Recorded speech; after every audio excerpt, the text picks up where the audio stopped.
Just make sure I look beautiful. Does my new hair look beautiful? Hello crawlers, and welcome to another route where we explore 12 amazing pubs. And this time we're going through Dublin, starting at the north of Dublin at one of the most famous pubs, probably one of the most famous pubs in Ireland. Now, of course, normally we follow the routes that you can find in one of my best-selling books. And we have 2 London books. We have a book around England and cities of England. And recently, I went over to New York to research my book, Historic Pub Crawls Through New York, which is 10 routes through Manhattan. But we're going to take this one slightly differently because the Book of Ireland pubs is not out yet. And so part of this journey will be to show you the pubs that we think are the really great pubs in the north of Dublin, heading down into the city.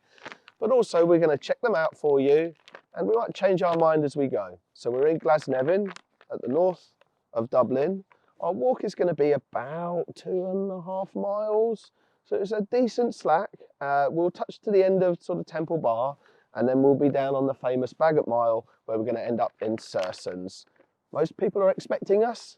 Should be fun. I've run this list through a number of famous influencers who cover Dublin pubs, and they think it's a good list. So hopefully we're going to agree. But first pub, let's go. It's Ireland's best pint of Guinness. It's the Gravediggers. It's pub number 1 on our Dublin North route. Let's go and get a pint. Well, unless you've been living under a rock, it's almost impossible not to have heard of this old Irish pub that was founded in 1833 on the side of a cemetery and is often revered as pouring the best pint of Guinness in all of Ireland. And it was so nice, I came here twice to be joined by one of Ireland's most loved, it's Cassie Stokes. And we got to sit down with legendary landlord Kieran to be treated to a pint of plain in the famous Snug. Now, there's a lot to see in this historic pub that's been family owned since it was founded. And the first section of the bar room would have been a convenience store with the high swinging saloon doors preventing customers from observing the drinkers at the rear of the bar. The walls and the ceilings haven't been decorated for over 30 years, and the smoke from years gone by leaves them glazed with a yellow hue throughout. Now, despite its family name, it's more commonly known by its nickname, the Gravediggers, because when the gate to the cemetery was closed and the entrance moved elsewhere, the only way for the workers to get a drink was to tap their shovels against the wall and drink a pint of the black stuff through the connected railings. Who cares where you're from when this is the destination? Hi, I'm Kieran Kavanagh from John Kavanagh's The Gravediggers. I'm one of the 7th generation to run this pub since 1833. My father took over here in 1973, and he was the 6th generation at the time. The first John Kavanagh opened the pub in 1833, and then it was his son John, and then his son Joseph, and then his son John, and then his son John, and then my dad Eugene. And so it's John, Joseph, John, Eugene. At that time, my granddad was running the pub. He was a little bit elderly, so we'd close the pub sometimes in the afternoon, sometimes in the evening. And in the 6 o'clock news, for example, he'd go behind where the kitchen is, and he'd listen to the news for about half an hour to an hour. So if he didn't have the pint then, the locals say, you better get a pint now because John is gone for an hour or so. At that time, we had Alsatian dogs, German Shepherds, and they used to stand behind the counter. So if you tried to take anything from behind the counter, the dog would go. And I actually have a police report from 1948 which mentions the dog about trying to attack the policeman when he was coming in to check the pub. So Dad worked for Guinnesses, never drank, and he had a really good idea how Guinness should be poured and looked after. So he was probably the first person to double cool Guinness. This is before cold rooms started, chill rooms.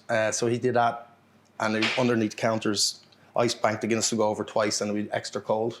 So he could also see that you needed to keep the head down a bit lower, so you need to make sure it was chilled as much as you could. And then he built next door in 1978, and I started food there in 2005. So where we are now is a snug, and this snug was, like most Irish pub snugs, it's just at the entrance to the pub on the right-hand side, or left-hand side, and the ladies, back in the day, you can see the door here, the ladies would come in with their husbands or boyfriends and drink in here, or with their friends, whilst in the main bar, the gentlemen would drink.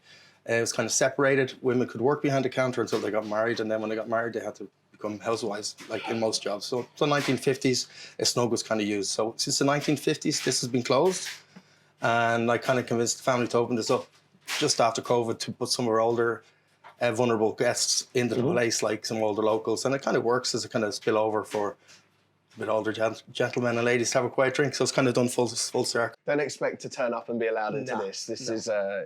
This is a new edition, a very special edition. And also you can once you're in, you're in. You're in. You're in. Look, you're locked. You're in. You're in, and your pints come through the hatch. There's a little hatch there, just right here, and that opens up, and you can put your drinks through there. So that goes basically when everybody in 1940s was a lot smaller, they couldn't see over the top, so it's kind of private. So this is the original bar. As I said, the counter moved back. As you can see, it's quite smoky. It was quite smoky up to 2004. The last time it was painted was 1994, and the wall was the same. So 1994, that was painted. So we have the swinging doors here. A lot of people say, why do we have swinging doors? Why in Dublin have we a saloon? So basically it was to do with the fact that this was the grocery part. So when your kids were coming in or mommy and daddy were coming to get the groceries, they wouldn't see you drinking down the back. So you had your office area here with the weighing scales, and in those little presses there and those little drawers, you'd have like barley, starch, all the stuff you needed. Like a lot of country pubs you'll see will become undertakers or hardware shops. The reason why they became undertakers was because in 1848, after the famine, they put the Coroner's Act that a pub could hold the body overnight because of their cellars. Their cellars would be cold. Colder, okay. So the next day they could bring it to the mortuary or whatever. So that's why a lot of pubs in the country especially became undertakers. So they'd get you drunk, kill you off, and then bury you. A guy gets a jug of porter. So before bottles or takeaway Guinness, you get a jar of porter. So obviously the guys have thrown a snowball at the dog. The dog's knocked your man over and his porter's gone on the ground. So it's probably the saddest Christmas postcard you could ever have. We never really did food here. My mum did food in the 70s and it was kind of like soups and sandwiches, not toasted. Yeah. Cheese is a great thing if you're drinking, especially beer, because it kind of keeps you going. It's not too hard in your tummy. So a lot of guys cheese toasty and Guinness. That's like a proper. That's well, totally before a the proper bread meal. was invented, it was just a lump of cheese. So you'd go into a pub and there'd be a lump of cheese on the counter, and you'd help yourself, maybe some raw onion. Yeah. Really weird. And when I came home here, the barman used to do this for some of the lads when they were a bit hungry. Eat a slice of cheese and off they went. So the cheese toast become a kind of like a real kind of Dublin pub thing, as Irish pub thing as well. It's handy to make. Whilst here, my parents built next door in 1979. I'm a chef. I'd been away for 15 years. I came home. It wasn't performing so much, so I kind of redesigned it and started doing food, toasted sandwiches and soup. And I still do toasted sandwiches and soup, but then it kind of evolved in. I wanted to do some dishes that would have been here back in the 1900s. So codle is one of the ones, which is a Dublin stew. And every family has a different recipe. Every part of Dublin has a different recipe for codle. Pork was the most eaten animal here because it had all our rubbish there. It was garbage disposal. Yeah. And we ate them and we salted them. And then on a Thursday before Friday, when you had to eat fish, you'd boil all the pork up you'd left over, sausages, everything, throw it in, and that's a codle. And you'd boil it up, turn it off. Saturday you could have meat, come back from the pub after a few pints, eat your codle. So most single men can make a codle, and their mum taught them or their dad taught them. So everybody has a different codle. Very controversial. So I have to call mine Kieran's codle, because if I don't, it's like, it's not like my mammy's. So I couldn't do burgers or wings because I didn't think it'd suit the place. So I wanted to do stuff that you could still have a few pints, afford to have a few pints, and that wouldn't fill you, and it was kind of traditional. So yeah. The Gravediggers couldn't get a drink anymore. So they got really peed off, and the gate was locked. You couldn't get out. Couldn't get in. Definitely couldn't get out because you're dead. But they'd knock on the wall. So if you follow me over here and through the railings, you can see the wall of the pub. So the Gravediggers would come and knock on it with a shovel. And then my dad or my grandfather, even my eldest brother was the last guy to do it, would come out and put their drinks through the railings. They'd drink them there or else they'd take them away and, pay later at the end of the week with their tips. People think there's a hole in the wall that drink went through, but that's kind of an urban myth. Yeah, so it went on for a long time. There you go, you get Guinness through there. You can actually get 33 pints of Guinness along the railings. They've counted it. There's some guys, we call them the outsiders, they drink at night time. And at closing time, they'll buy 3 pints and they'll leave them here and they'll drink and have a chat. So a lot of people drink outside now. Unfortunately, it's not in green, it's just along here. And you still see people putting their pints on the railings, which is kind of nice. Sometimes you'll see them gazing quite seriously into the cemetery, like, oh, cheer up, you're not in there yet. So that's lovely. It's quite unique. It's a big connection between us and the cemetery. So good and bad. It's good now. Yeah, it's good now. So that's the first pub down, and that was a great pub. Now the second one, its name officially is Haddington's, but when I've said that we're going here, the way that people have been calling it has been very different from how it's spelt, because it's also known as the Brian, well, you have a look and see how you'd say that. The Brian Boru, I would say that. But so far, everyone's said the Brian Brew. So let's go and work out how it's actually said. It's easy to miss Dublin's oldest beer garden. It's Haddington's, better known as the Brian Boru, and it's pub number 2 on our Dublin North route. Let's go and get a pint. Often a convenient stop for funeral processions on their way to nearby Glasnevin Cemetery. This pub has stood here for over 200 years and claims to have the oldest beer garden in Dublin. And whilst, like a lot of pubs, it was tied to a grocer and still holds the name of the family that ran the pub, it is commonly referred to as the Brian Boru, who was the legendary King of Ireland, who was said to have camped on this site ahead of his victory over the Vikings at the Battle of Clontarf in 1014. That's not why we're here for beer. And I grabbed myself a pint from Ireland's own White Hag Brewery before checking out more of this glorious pub that's been lovingly refurbished and houses the original mirrored signs that would have been against the front of the pub and are one of the few remaining examples left in Dublin. Now out to that garden, because as glorious as it is, sitting in this impressive conservatory, the space out back is often claimed to be Dublin's oldest beer garden. Next time you're near, stop here for a beer. So I'm Oisín. I've worked at the Brian Brew since July last year. A lot of quirky history to it. One of the last pubs to stop bottling their own whiskey on site. This bottle, one of the last bottles of liquid left that would have been bottled here by the Haddington family. Again, all of the stuff you see behind the back bar, the funnels, the jugs, they all would have been originally used for bottling whiskey here on site. It was Powers that was bottled here, so there's a label even there if you need a close-up. Also bottled their own Guinness. We still have 1 or 2 of those left knocking around as well. Originally, the Haddington family did used to live above the pub. They no longer do, but that space has now been converted into a function room for use for private parties and so on as well. A lot of history around the bar. Tell us who Brian Boru is. The High King of Ireland, Brian Boru, where we inherited our name from, was legendarily supposed to have camped here before the Battle of Clontarf, hence the name. So as with a lot of pubs in Ireland, you'll see that there will be a family name, but there's also, we effectively have 2 names. So we're called the Brian Boru, but people do know it as Haddington's as well, which is the family who operated. Presume you're getting stout everywhere. So what I've given you is Little Fawn by the White Hag. They're an Irish independent brewery based out of Sligo and Ballymote. I've had a strong working relationship with them in the past, and it's just a lovely fresh beer. One of the best session IPAs available. It's also gluten-free if anybody's stuck. So that's our gluten-free offering, but also our favourite IPA offering here as well. And I just want to tie into the more modern approach. It's beautiful in situ. It would be lovely in that big in the sunshine. Absolutely. So hopefully the sun comes out. I mean, we've had 10 days of no sunshine for the last while, but it's the White Hag. They're based out of Ballymote and Sligo. They have plenty of beers. Check them out. Well, we've worked out how to say it. So much so that I'm confidently not going to say it right now. But that was quite interesting as a pub that's got 2 different names, because most of the names around here, the pubs are named after the family. The next one we're going to is Bohemians. We think that's got something to do with the football team. I'm going to tell you a quick little tale about that, because I'm sure it was Bohemians that did this. They recently purchased a striker for their football team from a former Premier League striker.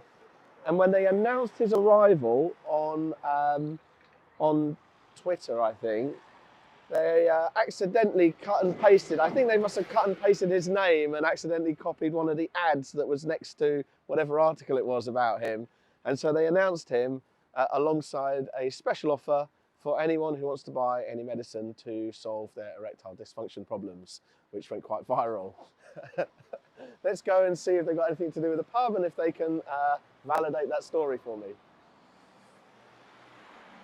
This pub secret caused a fight with the locals. It's the Bohemian. It's pub number 3 on our Dublin North route. Let's go get a pint. Affectionately known as the Bow, this friendly bar is a hub for fans visiting the nearby football ground. Although it was established in 1887, it was rebuilt in 1906 and has retained much of its original decor. On match days, the narrow, secluded beer garden is absolutely heaving, with the terrace being one of the best spots to be. Back to the bar, and I grabbed a pint of the Chieftain IPA from the Franciscan Well Brewery. Now, the pub sits on what is called Doyle's Corner, and at one point it was owned by the same people that owned the pub opposite, with a tunnel said to connect the two. As they changed independent owners over the years, the tunnel was blocked up by suspicious landlords, worried their competitor was stealing customers. Add this to your list of pubs not to miss. Hello, I'm Alan McGill, part of a long-standing family here in Fibsborough, and we're here since 1987, and quite a lot of people have passed through the pub in that time, and we've quite a lot of stories to tell. But we're still in the process of making stories, and we're looking for more people to come through the door and more stories to tell in the future. I suppose it used to be called Dunphy's Corner here, and then a fella called John Doyle bought this pub and another pub across the road, knocked them down and rebuilt them, and it became Doyle's Corner then after that. We're great. We've lovely neighbours around the corner with Bohemians Football Club, and we're great supporters of them. And they're also great supporters of us when the matches are on. It's very, very good. You get pretty busy pre and post match. Yeah, pre and post match, yeah, and it's a lovely environment now. It's a great family occasion, and a lot of boys and girls coming out on date nights, and it brings a lot of tourists into the area. We get a lot of Europeans coming over for matches as well, and we're quite happy to look after them and make sure that they're fed and watered before they go up to see a good quality soccer game as well. Hope to be here for a good long time. We've plenty to offer. We've a lovely inside bar. It's always warm and welcoming. We've a lounge upstairs. We've a secret room. I wrote that. We've some garden outside, and we've a lovely terrace. I've heard the secret politician's room. Oh, it is. There's quite a lot of discussions have gone up there, and whenever it gets discussed up there, it stays up there. We have to leave it at that then, so that's it, So we don't listen to any of the conversations at all. That's not just politicians. We've had sports stars, and it's a lovely spot just to come in and gather your thoughts or read a book maybe as well, or if you wanted to have a family occasion, we have a little bit to offer for everybody there, and hopefully in the future we can offer a bit more to everybody as well. We're looking forward to it. Perfect. Thank you. Great. Your reading skills of this language, Chloe, I've got no idea what this is saying. I mean, I'm guessing this is a First World War memorial. We'll have a look into it. What we're going to do is we're going to take a little bit of a detour.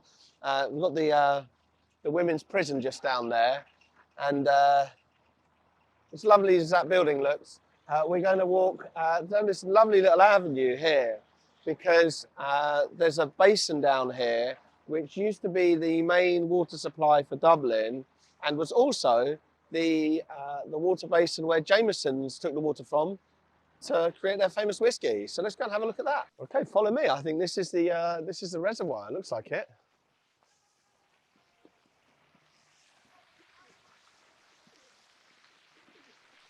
Oh, that's gorgeous, isn't it? These wonderful little rows of houses that we've just passed. How many of them have put a nice little extension on the back to just look over this? It's hard to believe. So we're in the north part of the city here. It's hard to believe that the story that Alan and Seamus were just telling us, that this was the main water supply for all of Dublin. Believe that? Well, this is quite an interesting looking church. It wasn't the one that we thought it was going to be, because was it Fisborough? It's the big church that's just a little bit further up the road from here, which is one of the bigger churches north of the river, and probably one of the first big ones that you see. We just bumped into a little old chap that was telling us all about this and told us it's called the Black Church, whatever that means. I don't think it's a church anymore. It's sort of largely derelict. It's quite interesting. What we're doing is we're having change up. So I did warn right at the start that obviously we're here researching for the book rather than following a route that already exists. It's already been in the book. We did want to pop up to the big tree up the road just past the prison, but because we do a lot of these filmings on Mondays and Tuesdays, sometimes the pubs close. And that's been the case on this one. So whilst that looks like quite an old, interesting pub, it was actually quite interesting to take a bit of a detour through the basin, come down to this church. We're now, I just got dust all in my face. we're now going to brave past the building site down here, and then I think we're going to come out onto the main road, and then that's going to probably bring us somewhere around about here. And so we're going to make a decision. If we can find a pub here to skip out the big tree, then this will be the new route. If it's not, then you know, we might sort of keep the route and look at the big tree because that has been recommended. We can always see. This wasn't as long a walk as I thought it was going to feel like, and that's the bulk of the walk now. So we're a fair chunk through, and then you know, let's go and see if we can find an alternative pub. If not, you'll see the big tree video soon, or maybe we'll go straight to the Celt. Let's have a look, see what happens. This last-minute entry on the pub crawl was a surprising hit. That's right, sometimes these pub crawls change on the day when we pass something interesting. So we didn't get an intro for Parnell's Heritage Pub and Grill, which is pub number 4 on our North Dublin route. And this place is named after the prominent Irish nationalist leader who was often referred to as the uncrowned King of Ireland and was a regular patron, having attended the Rotunda Rally of 1889. Now, although the pub was built in 1879, there's been a licence on the premises since the 1780s, and given its location, it's been a popular upmarket hangout for the many political figures who've had residence in this street. Back to the bar, and I went for a pint of the Five Lamps before exploring more of this place that's split across several levels. Next time you're near, stop here for a beer. Oh, perfect. That was, I think we really lucked out there, Parnell's. That was a pretty cool bar. Louis, the owner, has owned it for 12 years. Top man, but wow, he talks a lot. So we need to get cracking because we are a little bit behind schedule now. And this is a reminder of why we do these routes, because a couple of years ago, I decided to compile 20 years of making pub crawls for my friends and my family into a book, which started as Historic Pub Crawls Through London, Volume 1. It became a Volume 2. It became a New York book, and also a book of 11 routes around 9 cities across England. And we're here in Dublin because part of the fun is to explore these wonderful towns and cities across the planet through their pubs, meet their people, and sometimes, like we're doing on this occasion, make up a little bit of the route as we go. But I think we're back on track. We're going to head towards the Needle, which you may or may not see, and then we're going to go and find the Celt, which is a pretty well-known pub over this way. We'll look back round, and then we'll be crossing the river, getting ourselves through the edge of Temple Bar, and then down Grafton Street, I think, and then into Baggot Street. So we're starting to get into like busy city centre, tourist area bit now. Let's go. A little bit closer now, so just thought I'd show you this massive erection.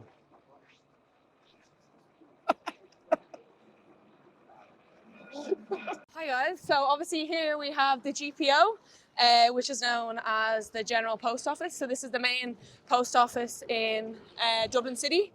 It's a huge part of obviously the Irish Republic, so the 1916 Rising, how we became a republic, and they actually fought around this area. And if you actually go up and look at the pillars there on the GPO, you will still see the bullet holes today of, you know, from the firing of the guns and stuff. So it's definitely one of our most, I would say, historical buildings in Dublin City. So yeah, there's a little bit of history of us. We don't have time for that. We've pubs to go to. We're just going to have a quick look at this. It's actually not on today, which is a shame, because it used to be connected to New York, so I could have dangled my New York book in the window. But this is what was called this is the portal. So it's basically linking. At the time when it was opened, it linked New York to Dublin, where you could see in real time and interact with people on the other side of the globe. But now I think it's got lots of different cities. It's actually not switched on right now, which is a shame. Otherwise, we could have had a little chat to someone from somewhere else. But that's not the case. And when it's a bar, there's a beer. We're not going to cross Dublin without passing the pub. We're going to go to 8 More. Let's get cracking. You'll never get another chance to see this amazing pub this empty. It's the Celt. It's pub number 5 on our Dublin North route. Let's go and get a beer.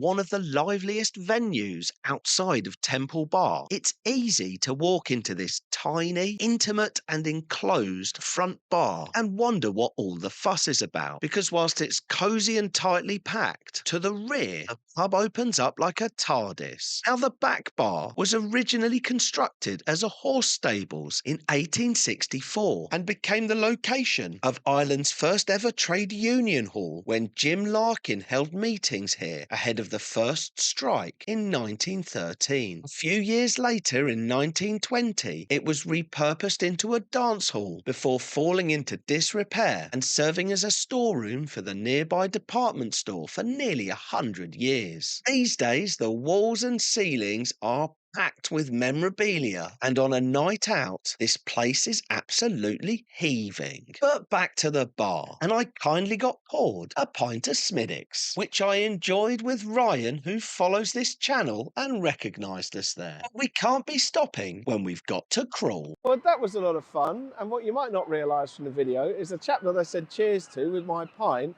was actually Ryan, who'd recognised me having followed the account. So it's always fun if I meet people that share the love for pubs that I have. So if you're watching this, especially if you've seen me, make sure that you comment, like and subscribe, and let's not walk into the... There you go.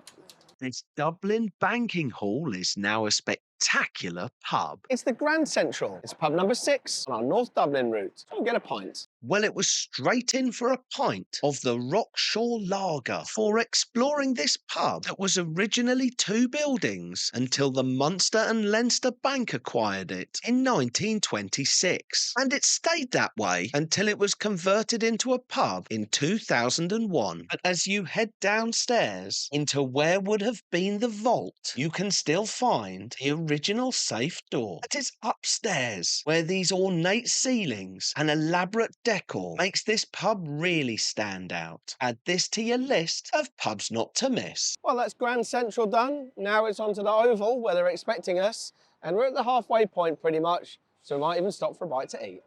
Let's go.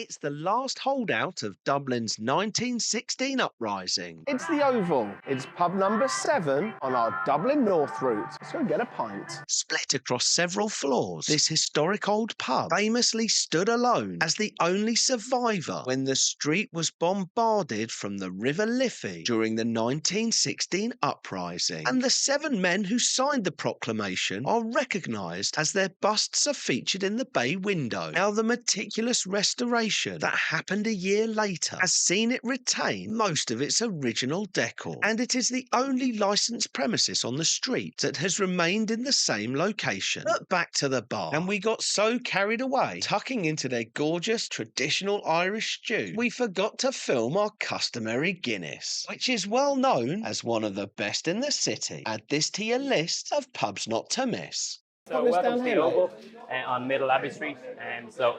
It was first licensed as a pub in 1822, so it's fairly historic in and around Dublin. But for such a small building, for such a small pub within kind of the city centre of Dublin, it's like steeped in history.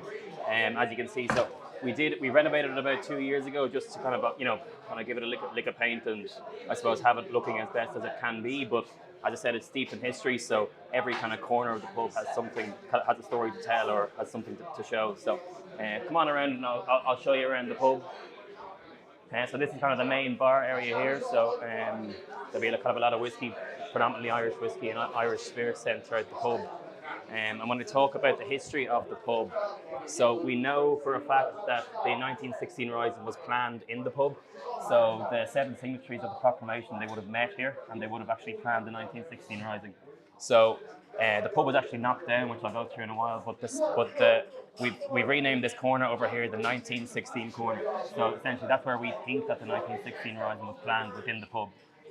So obviously it has a huge part to play in Irish history and whatnot. Behind us here we have the 7 signatories of the proclamation. So these would have been the 7 men who planned the 1916 Rising, and they would have also signed the proclamation as well. So they were all unfortunately executed then shortly after the 1916 Rising. So I think this Londoner's getting a hard time about anything to do with the uprising. Yeah. A good photo actually we have over here. I'll bring you over as well. is so this is the great photo that was taken, and it's called Alone It Stands. So the oval was knocked down by the Helga, the British warship, the Helga, in just on the Thursday after the 1916 rising. So this was in 1922 when the oval was rebuilt. So when the Helga sailed up the Liffey, essentially it set its sight on the GPO, and at about 10 a.m. On the Thursday after the 1916 rising, after the Monday, the oval was unfortunately knocked down, and pretty much everything in and around the GPO and in and around the streets that you see here was all knocked down. So it took a bit of time to rebuild it, and then this is it in 1922, which essentially, as you can see, the GPO is standing there, and then everything else is knocked down, but or hadn't been rebuilt as such at that point. So up until the oval was rebuilt. So I'll bring you over here. So we had a very famous regular customer. Unfortunately, he's not with us anymore, but Ronnie Drew. So Ronnie Drew was the head singer, lead vocalist in the Dubliners. So you know kind of songs like the Irish Rover and whatnot. So Ronnie used to come in a couple of times a week, and he used to sit over here, and he used to have a pint of plain, as he used to call it. You've probably seen the video, Pint of Plain, which is obviously famous now. So there's a photo just to kind of commemorate Ronnie as kind of the regular and the person that he was, and then we have a little plaque on the wall over here. So he used to literally sit over here in the corner a couple of times a week whenever he came in, and kind of take in the oval and enjoy himself, and maybe have an old sing-song or two as well. So for such a small pub, obviously it's steeped in history, and it has a huge part to play in 1916 rising and the history in and around that period as well. So yeah, it's a beautiful pub. It's a cracking pint of Guinness as well. Yeah, Guinness is going good. Really good pint of Guinness. And we have Crow Park. Then Crow Park is about a kilometre and a half walk up the way. So we're part of a pub group that was originally started in 1959 in Adair in County Limerick. So we have strong roots, obviously Limerick and Adair, in and around Limerick, and then obviously being in Dublin as well. So anytime there's a Limerick game or a Dublin game on in Crow Park, it's obviously popular, and the pub's busy for those days especially. So, but no, it's a beautiful pub, great area of Dublin, great part of Dublin, and busy, and so it's going well for us at the moment. Thank God. Oh, it's amazing. It's a lovely pub, honestly. Look, I love these high ceilings. I love these really high ceilings. The curved glass window, you don't really get curved glass very much. It's very rare to see curved glass now. It's honestly, it's gorgeous. Thanks so much. And we've had a cracking Irish stew as well. So we've eaten here. I know eating is sometimes cheating, but responsible drinking and all that. We had a fantastic time. Perfect. Thank you very much. Great. Thank you for having us. I brought the weather with me, but then they say in Ireland the weather is 4 seasons in one day. It probably won't come out on camera, but look at this beautiful rainbow here. It's gorgeous. We're starting to get a little bit chilly, but we're about to hit now. We're going to cross the river. We're going to head into the south of the river.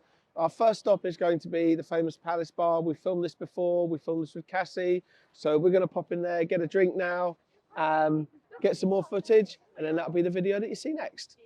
Where do you go on a day out with Cassie Stokes, Dublin's most famous pub expert? It's the Palace Bar. It's pub number 8 on our North Dublin route. Let's go and get a beer. Well, after visiting this place, that is often revered as one of Dublin's most beautiful pubs, I had to find a way to take it out of the best of the rest and get it on a full route. So its location at the end of Temple Bar makes it a popular destination, and it's noted for its literary associations with the likes of Patrick Kavanagh, Brendan Behan and Flann O'Brien. And we didn't get a chance to film the tiny snug at the end of the bar, as it was crammed with the maximum 5 people, and it's said to have been the location of Michael Collins's meetings during the Irish War of Independence. There is just so much to see in this gorgeous Victorian pub that I'll pause for a few seconds and let it all sink in.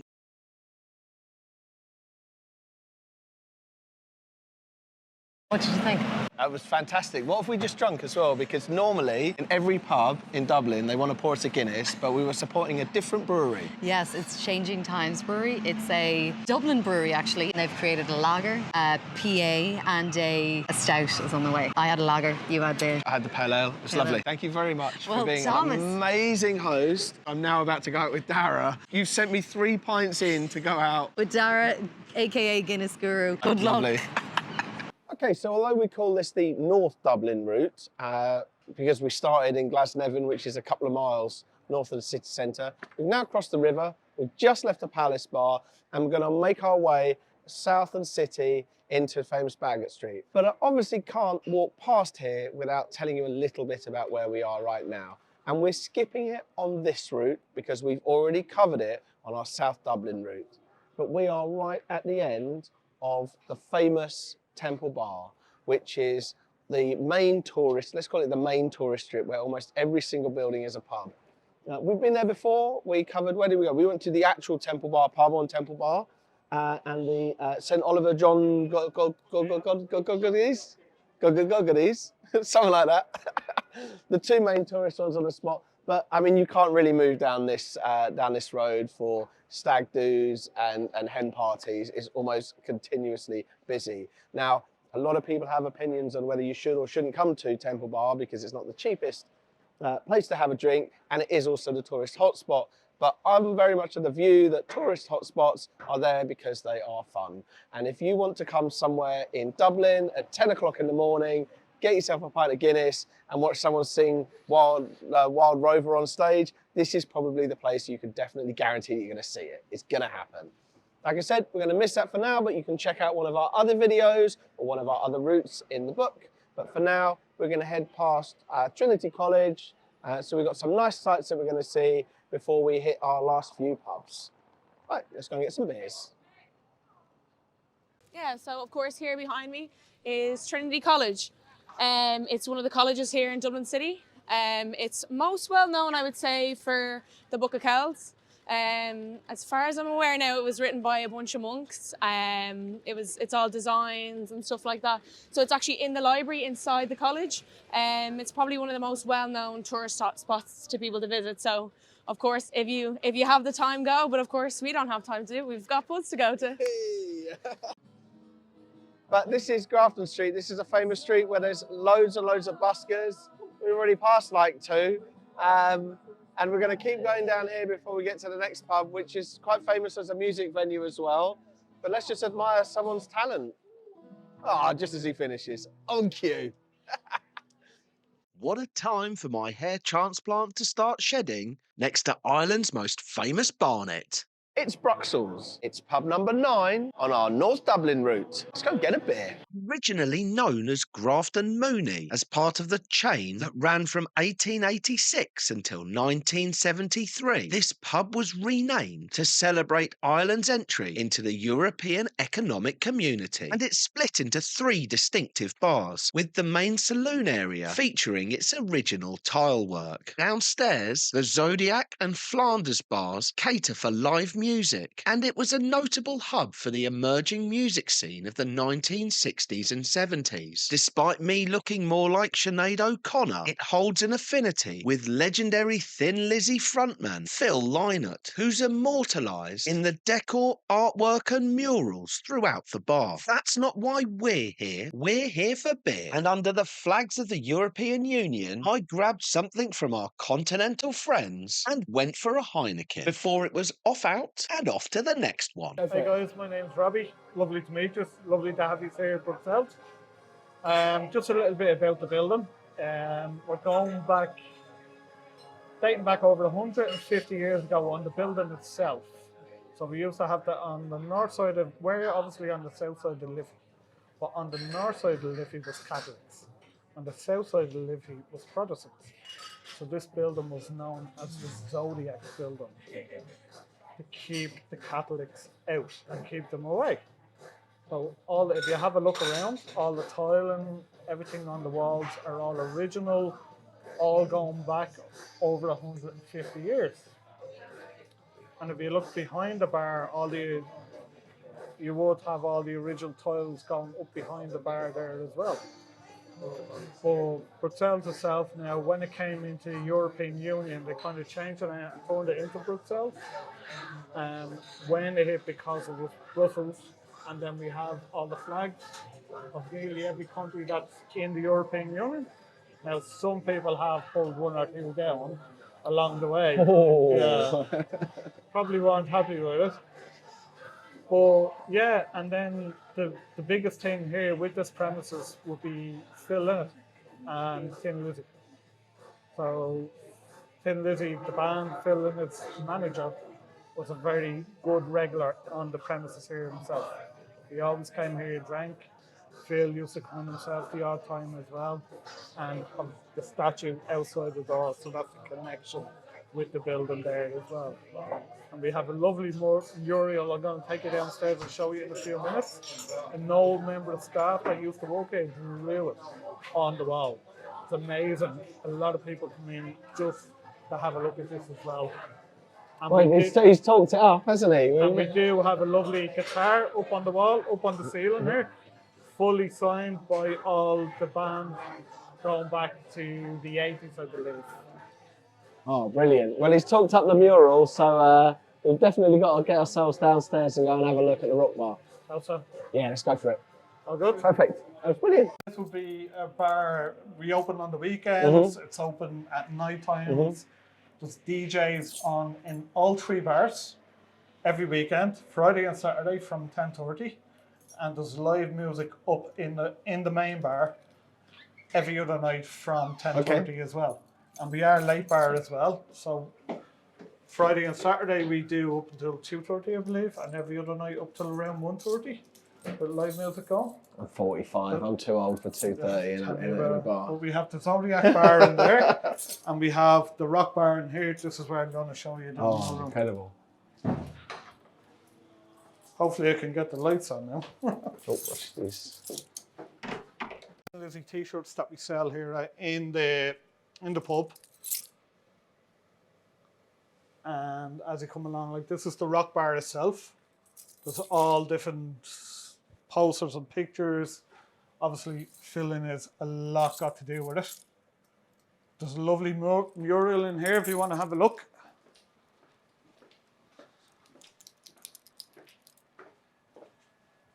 I don't know if you can capture that. Oh, okay, yeah. No, that's not what I'm talking about, but Okay, yeah, that's. if you walk in That looks here, like ghostly. That's a Yeah. great shot, isn't it? This looks like a ghost.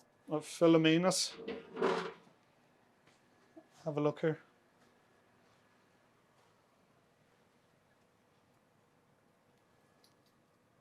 Portrait. Prelude So we just- Brewery. Yeah, so we're at pub number 11 now. Thank you for sticking around this long. This is a special pub for me because when I popped into here just before Christmas last year, I went on the 12 Pints of Christmas with Dara, the amazing Guinness guru. You might know him as that. So we had a lot of fun. Obviously, absolutely love being able to share these pubs with you. And as a quick reminder why we do this, a couple of years ago, I decided to compile 20 years of making pub crawls with my friends and my family, put them all into a book for a laugh. Turns out that when I shared that book with people, you really enjoyed it. And it's a great way to get out with your friends and family, discover new towns and cities, and also the pubs which are at the very heart of our communities and the places that we love.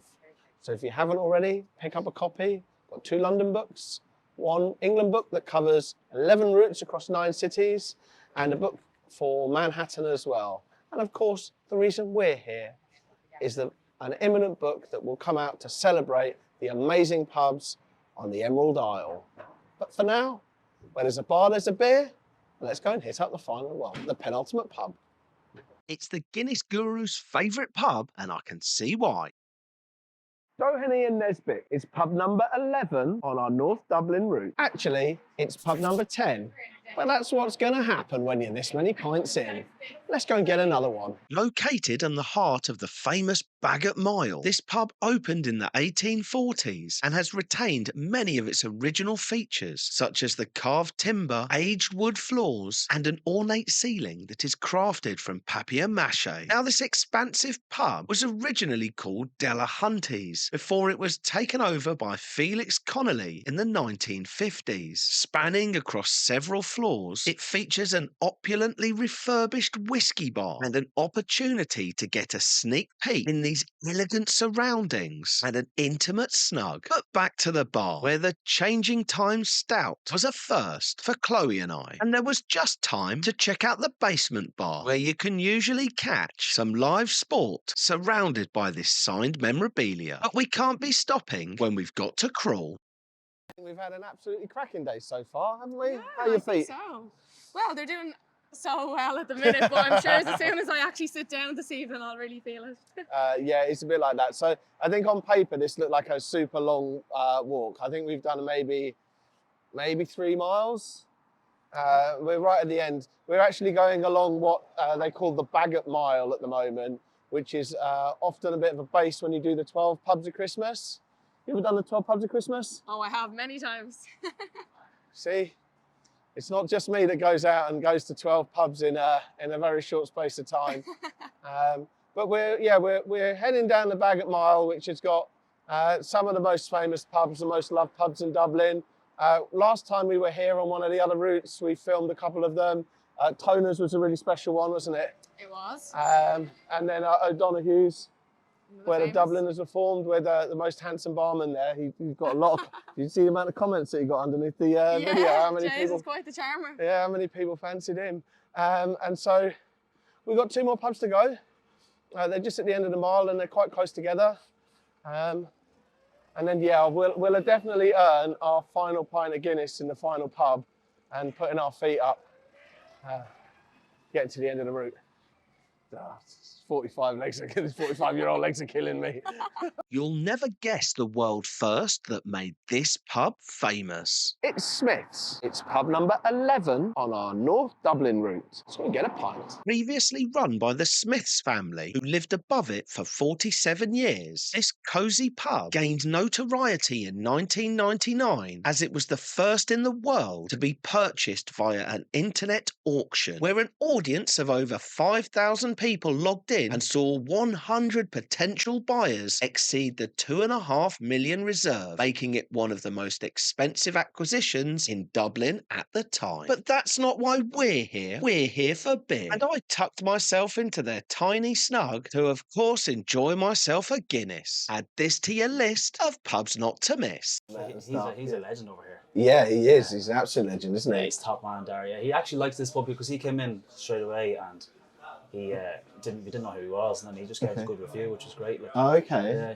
Yeah, I think you're recording this. Oh, mother of God. Hey, this is like, yeah, this is outro stuff. It's brilliant. Yeah, so my name is David Courtney, and my father owns the pub, Hugh, and he bought it in September 1999. It was actually the first pub in Ireland bought online, in an online auction. Yeah, so it's cool little. Which basically sounds like completely the opposite of like most pubs in Ireland, or like in Dublin. Like they're all old, historic, Yeah. and then to be bought online. Yeah, first one bought online, and like How does that happen? What, in an auction? in an auction, and like my dad he wouldn't be the most tech savvy in the world, so the fact that he managed to buy a pub online, like he could barely send a text message, but he done it exceptionally well, like, you know, getting it, and there's plenty of people looking for it or whatever. But I remember the day actually he bought it. He came home and he said to me he's after buying Smyths, and I was 8 at the time. So when he told me he bought Smyths, I thought he had bought a toy store, and I thought my life was made. Like toys and teddy bears, PlayStation games for life. But I soon found out it was a pub, and I think I started crying. It was actually part of the first bar, the original bar back in the 50s, and we just managed to keep that. It was called Renahan's, and I think it's 54 or 56, 1954. And then Noel P. Smyth bought it, the Smyth family bought it, and kept it until 1999 September, and my dad then. But the Smyths owned it. They actually lived upstairs, because was accommodation upstairs. The original wallpaper is still up there, and the odd time you get old family members calling in, wanting to see it. So Noel P. Smyth, he used to own the pub. He bottled his own whiskey here, and if you look at the bottles there, it actually says his name on it. Noel P. Smyth, 10 Haddington Road.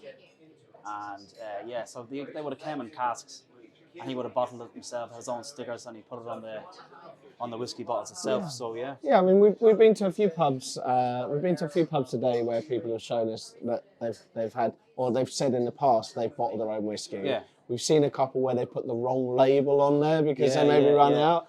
I don't think we've seen anyone where they've actually got bottles of the whiskey still there, untouched. still there, yeah. No, I would like it better if they weren't open now, mind you, but they might have been open a couple of times over the years. But there's still plenty of whiskey in them, and Oh, I tell you, that'd be potent stuff now, wouldn't it? yeah, you wouldn't want to put them in a hot whiskey, Tony, would you? It'd be waste. Okay, that's our penultimate pub down, crawlers, and thank you for sticking here this long to watch this magnificent beast that is me atop of this bench. Let's get down without breaking my ankle. We are coming to our last pub. It's been an incredible day. We started at 10:30. It's now 7:15. This last pub, Searson, is super special. Got very fond memories of this place when I came here for the 12 pubs of Christmas with the mighty Dara, who you know as the Guinness guru. We're looking forward to this. We're going to go in, get some drinks, shoot the video, which is going to roll next, and then join us afterward for a wrap up of the 12 pubs of our North Dublin all the way down to Baggot Street route. It's been great. Hope you've enjoyed it. This is the last pub. Let's go. After 12 pints, it was madness to finish on whiskey. It's Searson's. It's pub number 12, and it's the final pub on our North Dublin to Baggot Street route. Let's go and get our last pint of the day. Well, like true heroes, we made it to the end, and the famous Searson's, which was originally a grocer that thrived in Victorian Dublin due to its prime location and prosperous clientele. A spacious pub with its central bar was converted in 1884 and became a hub for writers, journalists and politicians, including Patrick Kavanagh, who's one of the country's greatest poets. He would stop by after visiting the Irish Times, and his love for Hilda Moriarty inspired the poem On Raglan Road. But back to the bar, and like the incredible gentleman I am, I grabbed a pint of their own Bill Chalk's ale and a lager for the exhausted Chloe, who'd been dragged around filming me all day. Now these days, the pub is famous for its whiskey collection, including their own variety that was distilled in a small batch and is sold for more money than makes sense. And like the crazy fools that we are, we took up their offer of the best seat in the house, in the snug at the end of the bar, to start working our way through the collection. As the day turned to night, it was the perfect place to finish. So Tom, nice to meet you. I'm John from Searson's, here since 2012. Working for the Chalk family here since 2012, since Charlie took it over, and his kids are here now running it. And as I said earlier, it's a great place to work. They're a great employer, and so the history of the pub, like I said, it dates back to the 18th century. So there's plenty of history in it. It's been owned by the Davy stockbrokers to the Hardy families, and sublet into Guinnesses, who actually owned the lease. But Charlie took possession of it in 2012, and he's made a great job of it. And we're in the whiskey bar now, aren't we? We're in the whiskey bar now, yeah. World famous whiskey collection up there. That starts in 1984 up to the present day. And then, as we say, we have our own whiskey, the Middleton. And this is it. And this 28-year-old single cask. The only place you can buy it. Yeah, only place that's sold here in Searson's. We won't mention how much it costs to get a bottle of this, in case people want to try and pinch it. We're not going to encourage that. Yeah. And we've got the we got the pots then that represent the whiskey, which are named after Charlie's three daughters, which is Lisa, Jenny, and Ali, which is a nice feature to the pub as well. So also it's very good for on match days. For the Viva Stadium, anything's on in the Viva Stadium. It's a big meeting place. Concerts, there will be matches, soccer matches. Yeah, I'll tell you what, I've noticed that in Dublin. So over the last 48 hours whilst I've been here, there's been I've been in a few pubs where basically like a bride just walks in all of a sudden, and they're like, okay, and it's not like they've booked a private area. It's not like the tables are reserved or anything. But everyone kind of like gets up and like moves and lets the wedding party sit down, like completely ad hoc. We were in Grogan's yesterday. Right. And just walked in, like 30 people straight out of a wedding. Straight out of a wedding. They're like, oh, we were getting Guinness. So yeah, it's fantastic. So there is a few ghosts, not many, but Okay, there's right. not as many. Yeah, there's not as many as there should be. Okay. Yeah, there is a few Do ghosts. you believe them? Have you seen any? You felt anything I funny? do feel the odd time. I do feel the Okay. odd time I get a presence. Yeah. So that's the history up there of the pub, Searson's of Baggot Street there. So it's dating back to 1845. So where's the ghost? Well, we'll see. Can we see one? Sometimes if you go out to the fresh air. Sometimes when you go out to the fresh air and then you come back in, then it's more present. Right. Okay. Yeah. Have you seen a ghost before? Have you felt the presence before? I've been to a few haunted pubs, Yeah. and I'm not convinced that I believe that there's ghosts, Yeah, but it I've is. definitely felt the little chill and the tingle Yeah. on the back of your Yeah, it is hard. back of your neck, or It is being in hard. a But sometimes cellar. when you're locking up at the end of the night, or you're sitting there maybe on your own some night, or you're sitting there Yeah. with just things can happen. I've filmed a lot around York in England, yeah. and they're all the very old medieval pubs. Yeah.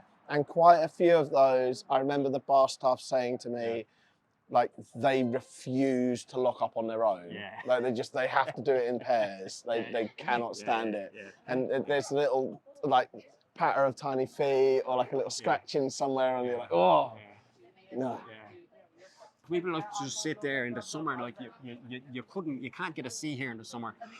People just like to watch the traffic go by. Yeah, Just sit there watch the world go by. and watch the world go by. It's incredible. People just walking by or driving by or whatever.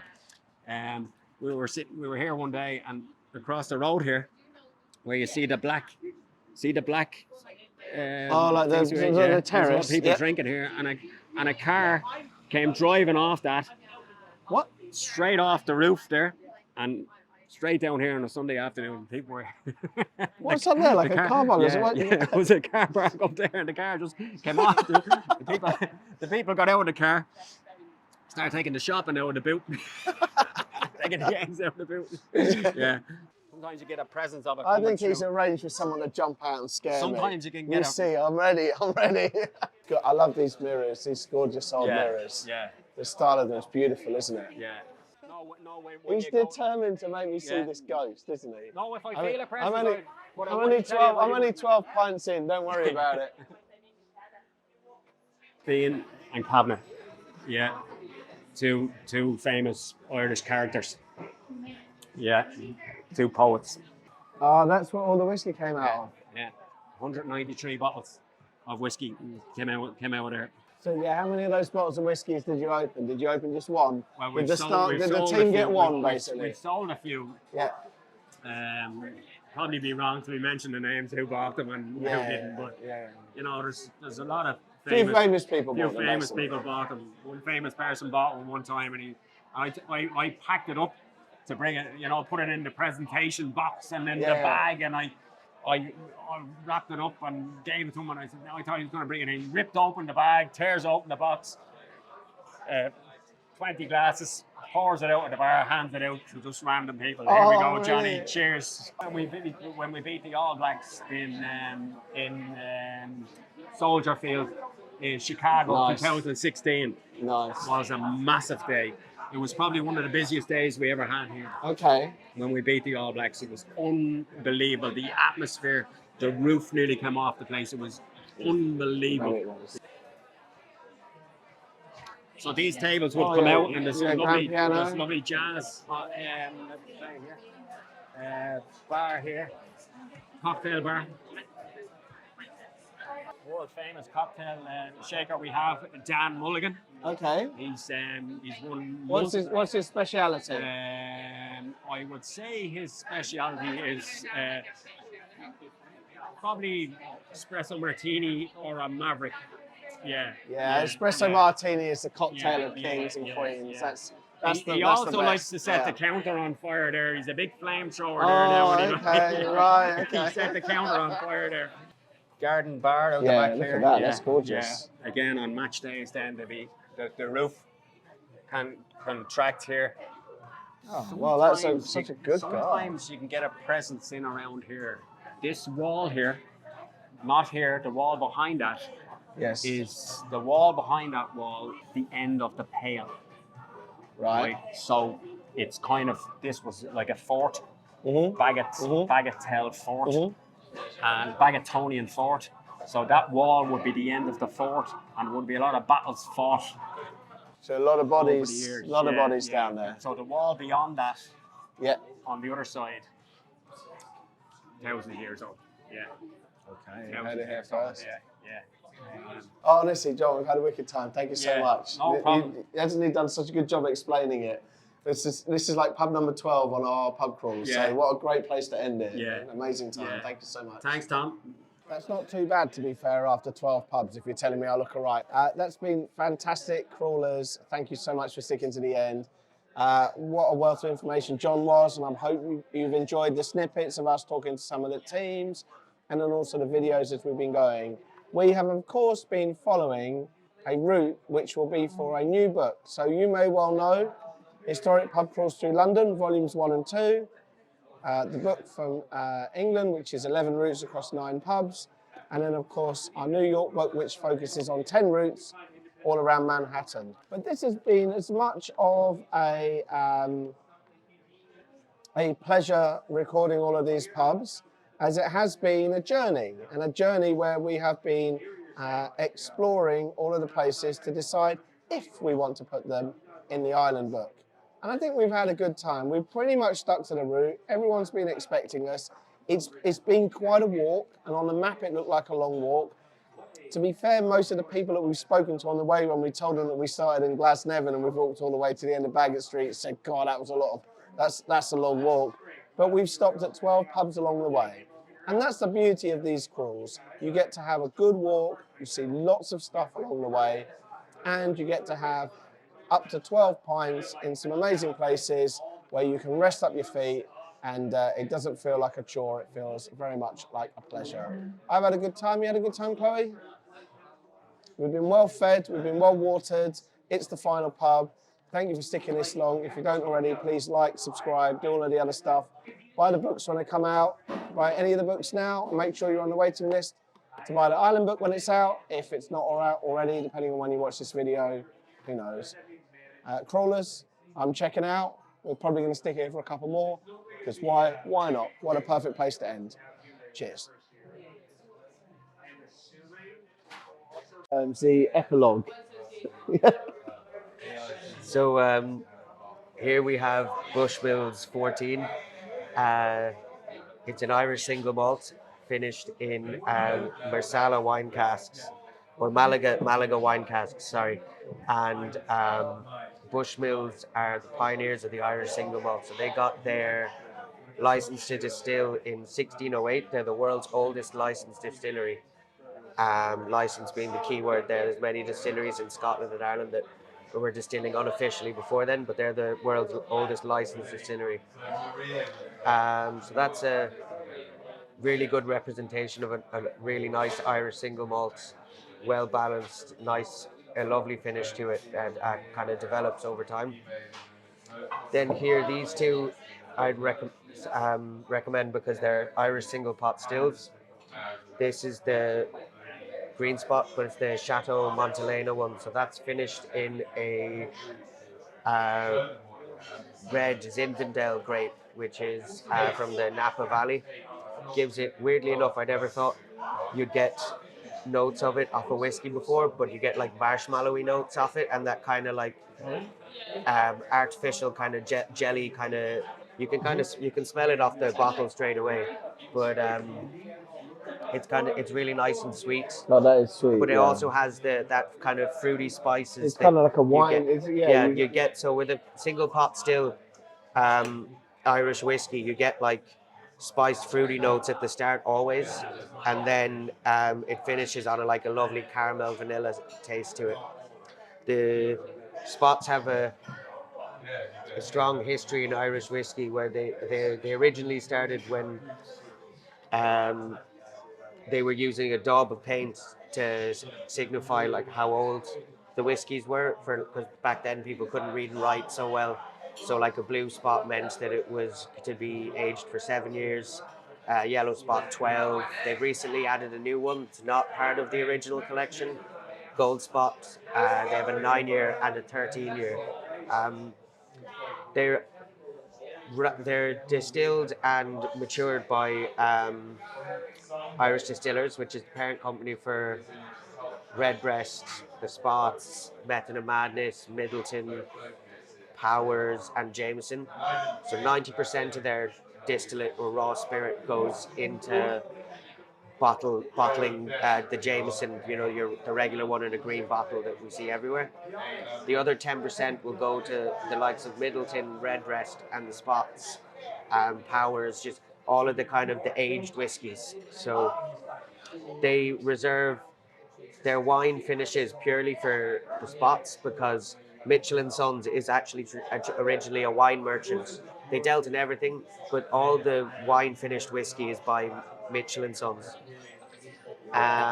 Then next we have Redbreast Lestow. So this is a sherry finish on your normal Redbreast, but so it's finished in a Lestow sherry that they did a partnership with the Bodega Jerez vineyard in Spain, and it's a little sweeter and get you kind of those honey notes that you were saying you enjoyed on the finish. It's nice, sweet, but again you get like that really strong fruity spice notes at the start. Finished. What's your favourite of these three? And why? It depends. This is probably currently one of my favourite single malts. This is newly my favourite, or on the radar, because I actually only tasted it for the first time last week when we did a tasting with Irish Distillers, and then this has always just been a go-to for me. It's simple. It's got that added sweetness to it. I prefer a sherry finished whiskey. Peated whiskey is growing on me, but I prefer a sherry finish. And the Redbreast Lestow, it's €15 for a glass. These are all below €15, but like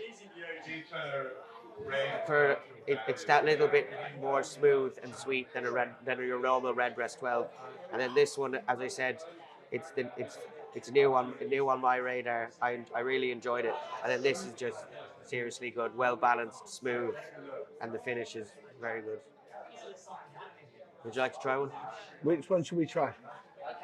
He's eulogised over all three of them. I would go with the Redbreast Lestow or the Green Spot, because you really have to try a single pot still, because single pot stills started when the British were putting taxations on everything, and what they did was that they couldn't tax all alcohol sales because of people selling them at home and out the back door to their neighbours.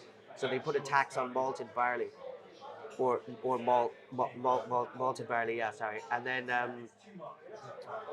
what they did then was we added unmalted barley to our mash. So the mash bill is the kind of it's like oatmeal kind of, when they're in the distillation process when they're cooking the grain, and they added 30% to their mash bill.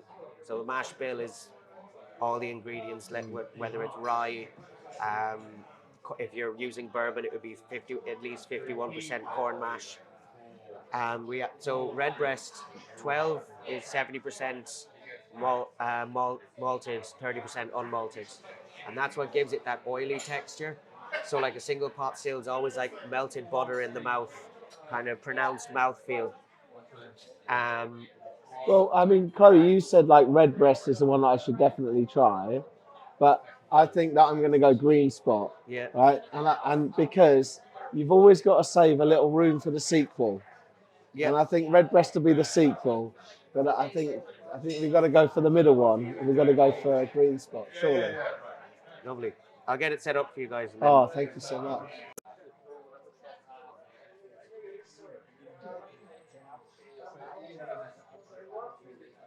This is going to be an experience. We're 12 pubs in. We're 12 pubs in. Yeah. So you're in the 12 pubs at Christmas. It's not feeling like Christmas. So I would say when trying whiskey first that you should take one sip and then a second sip straight after, because the first sip's always going to be a shock to the system. You get that burning, that ethanol kind of taste. And then if you want for the second or third one to add a little bit of water using the straw, so that it doesn't add too much water, because with whiskey, once you've added water, you can't take it away. But they say that any whiskey above 46%, that it's okay to add water. It's not a rule that you have to add water, but bringing it to under 46% brings it to the perfect level that you could kind of play around with it a little bit, and you won't get that ethanol kind of burning. It just brings it that little bit lower, and it makes it a little bit smoother. And you can keep adding water till you get to the desired ABV that you feel best suits the whiskey and best suits you, or you could just have it as it is. The ice is just personal preference at the end. If you like the chill food, I don't use any ice, mainly because whiskey also is like skin. If when you add ice, it kind of tightens up the flavors and the oils. It's like oily, so it tightens up. The smell is going to go a little bit. So I'll show you now. If you want to take a smell of that. Now, if you put it in the palm of your hand so that the whiskey's on this side, resting in your hand, and then cover the top. And then when you see a bit of condensation coming on the inside, have another smell. That'll just show you how when you add a little bit of heat, that it opens it up, and those aromas are much more prevalent. 30% stronger there now, I'd say. Okay, that's true. I didn't know that. That's, yeah. And then so if you have a sip and then a second one, we'll add one little drop of water, and you'll see the flavors will come a little stronger, because that ethanol taste will go away. Yeah, because the first sip's quite a burn. It's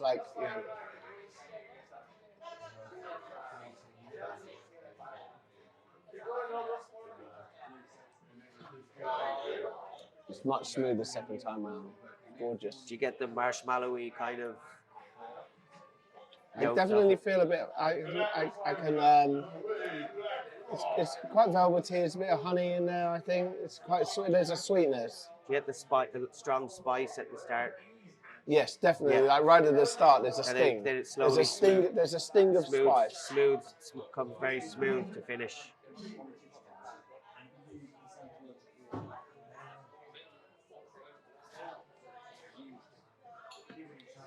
My palate's not good enough to be able to tell you if there's marshmallow, but there's definitely like a. You get that honey. Yeah, there's definitely like a sharp kind of spicy right at the start, and then you get like a much smoother kind of honey thickness, and you can feel it in the throat. It's gorgeous. So should we have a little thing of water in there then? Yeah, if you like. So just in there, yeah. If you want to then just swirl that around a little bit and then have another taste. Because I would say I would normally put a little touch of water in the whiskey. You'll see now. I feel it takes the edge off. Yeah, this little drop will just bring it nicely to under. And that was tiny. 46. That was a tiny little drop. We are still 12 pubs in, by the way.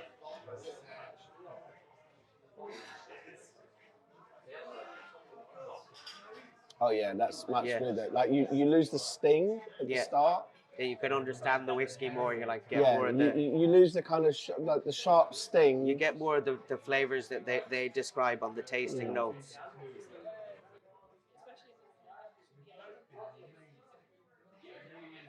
I don't know. We're gonna Get me to try it then. Yeah. Okay.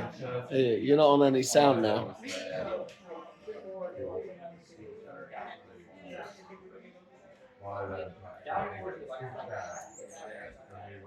I see what you mean.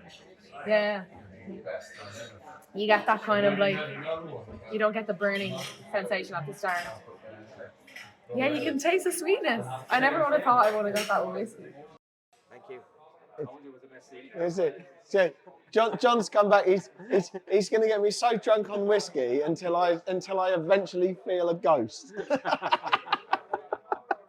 He's determined to make me think that I've seen a ghost.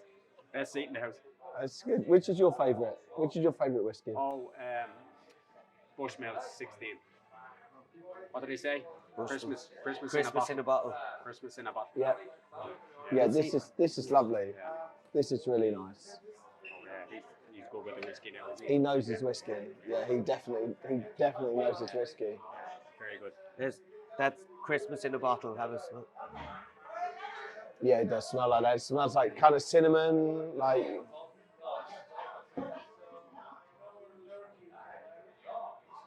16-year-old Bushmills. 2 Guinness.